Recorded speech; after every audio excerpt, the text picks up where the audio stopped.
Greetings, Uncle Travelling Matt here. It's the start of another day here in India. It's my final day in Kolkata, and I am actually in Calcutta at the moment. I am by the Hooghly River, not quite sure how you say it, and I'm having a very quiet day today.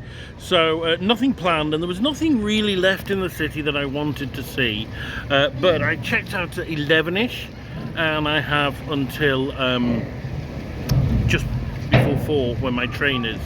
So what I decided to do was walk over the Howley Bridge, which I did. You know, I think that bridge is absolutely magnificent. Built, I think, in 1940 by the British. Didn't have an opening ceremony because they were worried the Japanese would bomb it because of the war. So maybe it was 41 or 42. The dates don't quite add up. Yeah, and it was one of the longest bridges in the world at the time, and it's still used by so many people. Apparently its load is 60,000 tons, and the 90,000 go over it all the time. So yeah, who knows, might collapse one day. But yeah, I walked over and took in the views, and also, you know, it really was a trip back in time. There was all these coolies carrying like baggages over their heads and stuff, you know, like you see in all the films, but you don't always see that much in real life. On the other side, went down, there's this wonderful flower market under the bridge. So I've walked through that very poor area, and I got to the ghats, which are the kind of steps down to the sea where people steps down to the river where people bathe. And they're looking very decrepit. Again, there was this beautiful British era building that's all crumbling, and you just get the feeling that like there was this lost civilization here that's disappeared, and now there's squatters in the ruins. That's how Calcutta feels. It's sad, but it's also very atmospheric at the same time.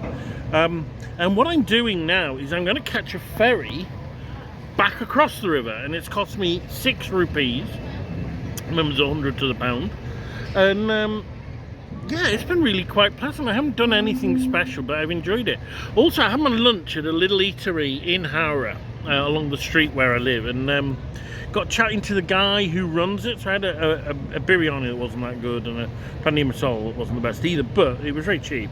But the guy that ran it, he was showing me his passport, and he lived in Iraq as a construction worker, and then UAE, and then Uzbekistan. So we were talking about travelling. I called him Marco Polo. He was very impressed with that. He wants to go to Britain, and I was just saying, well, unless you've got a job there already, getting a visa is very hard. He asked if I was a businessman. I said no, and the nearest I can make him understand was I work for the government, which is not quite true. But anyway, there we are. That's it. My ferry is arriving. So let's get on. Keep travelling.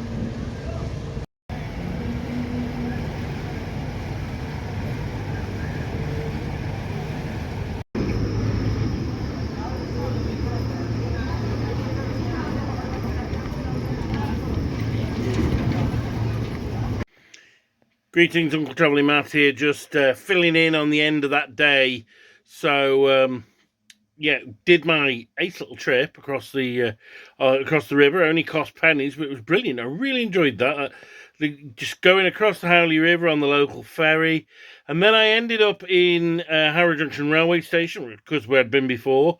So I went and found out which platform my train would be leaving from, and soaked in the atmosphere of what is an incredible railway station. Not architecturally, but for sheer size and energy. Then went back to the hotel, picked up the bags, then went back to the station and got on the train.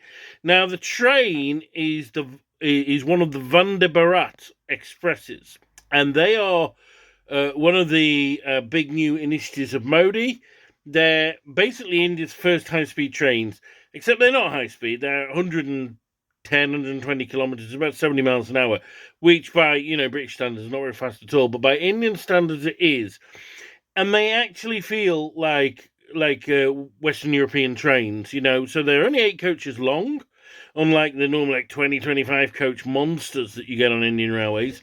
Not sleeper trains, they're, standard saloon seating with, pretty much what you would expect on a West European network. But what is interesting, although they look a bit like Hitachi trains, they're actually home built. And apparently, I think they got Hyundai or Hitachi to build a prototype, and then people said, no, we'll build our own. And that's a great source of pride in India. And I actually think that's pretty good.